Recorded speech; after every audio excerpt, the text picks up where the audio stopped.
Estamos aquí en la ciudad de Salamanca, queremos saber su opinión, su punto de vista, los testimonios y lo que usted ha recopilado e investigado sobre las pruebas fehacientes que están en Izcatiopan sobre el abuelo Cuauhtémoc.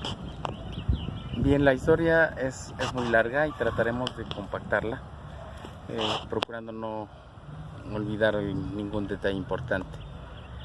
Acerca de los restos, se basa en la Tenonotzali o Tenonotzalistli, que es la tradición oral. Esta tradición oral lleva portadores o guardianes, depositarios de la tradición oral, disculpen la redundancia. Y en el caso de Cuauhtémoc, la familia Rodríguez Juárez, en especial el doctor Salvador Rodríguez Juárez, era una de las cartas vivas en la cual, la última carta viva hasta el momento, en los años 50, en la cual tenía él la carta que contenía la información de acerca de la vida de Cuauhtémoc, la muerte de Cuauhtémoc y dónde estaba sepultado.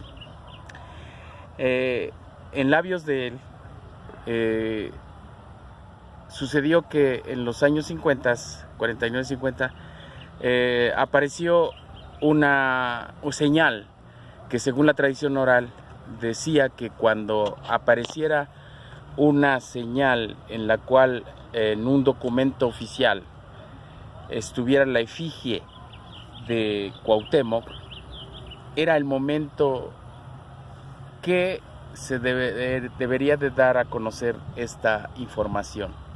Era el momento en el cual debería correr la información.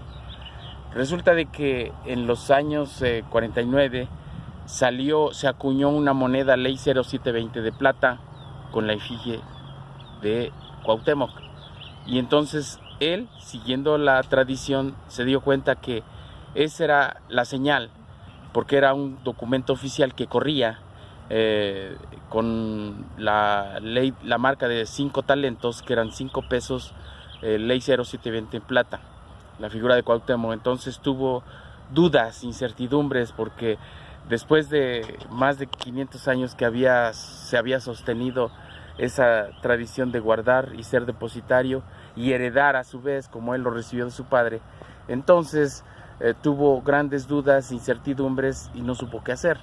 Sin embargo, él tenía que cumplir con ese precepto de seguir la tradición, e inmediatamente pensó que lo indicado sería ir con el sacerdote del pueblo y explicarle esa situación. Fue con él, se confesó en acto de confesión y a la vez, como amigo, pedir una orientación de qué es lo que debería o qué sería correcto hacer. Obviamente el sacerdote, pues al fin y al cabo, culto, preparado en los menesteres de la historia, en los menesteres de la tradición del pueblo, asombrado le dijo que esta es una maravilla, esto hay que darlo a conocer. Echó las campanas al vuelo y dijo esto va a cambiar nuestro pueblo, esto cambia la historia, por fin vamos a saber dónde está sepultado, debe de correr esta noticia. Y corrió como la pólvora, de tal manera que se fueron a Chilpancingo, el gobernador del estado, empezaron a ver que esto conviene obviamente el territorio, a la población y al estado, y entonces corrió la noticia vía Yupi a todo el mundo. Para eso Antropología mandó científicos a vigilar, a resguardar, primero a recopilar la información primero y después a proceder el descubrimiento y después resguardar. Sin embargo, una de los documentos que entregó el doctor Salvador Rodríguez Juárez fue un misario, misal es el término correcto, un misal que en ese entonces Fray Toribio de Benavente, llamado Motolinía, recopiló, y como en ese entonces en la montaña no había dónde escribir, para llevar el seguimiento de los descubrimientos. Entonces escribió en su misal, en la María Luisa, los datos referentes a ese descubrimiento que le mandaron a hacer. Entonces ese es el primer documento. Está escrito en no español, sino castellano arcaico, obviamente del siglo XVI, con todos los modismos de ese entonces, de ese tiempo, y para esto pues había que enviar un especialista en grafología, ¿verdad?, en escritura, y enviaron a la paleógrafa Eulalia Guzmán.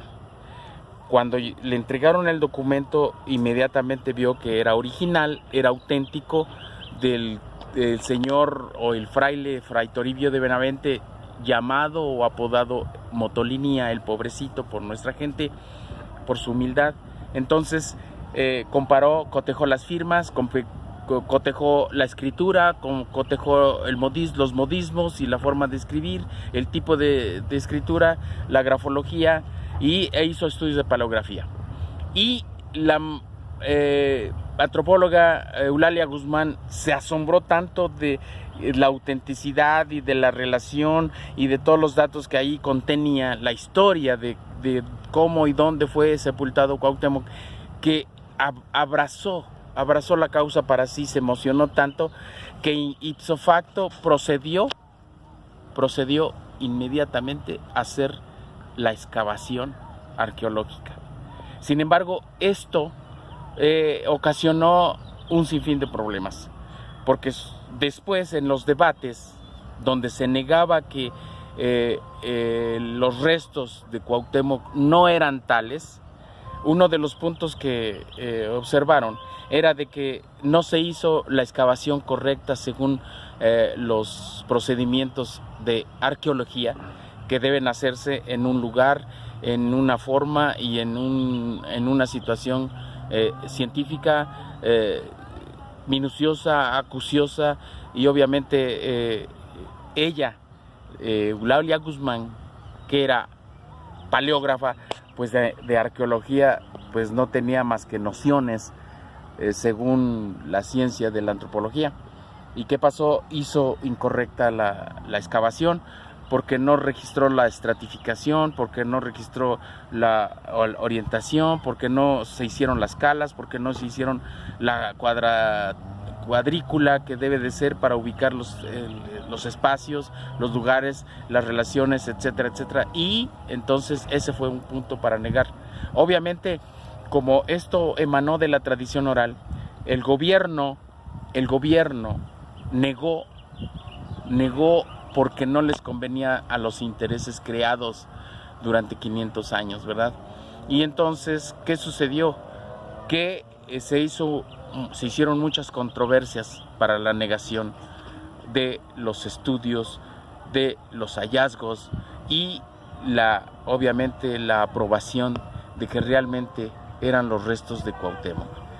Por consiguiente, hay un cúmulo de datos y de información que debemos de saber para nosotros sostener del por qué sí son los restos de nuestro gran prócer, de nuestro joven abuelo, nuestro último Tlacatecuicincle que gobernó Anáhuac. Yo quisiera hacer una pausa para dar pie al poner en las manos y frente a ustedes algunas de las pruebas que realmente aseveran que sí son los restos de Cuauhtémoc. Muchas gracias, maestro. Hacemos una pausa.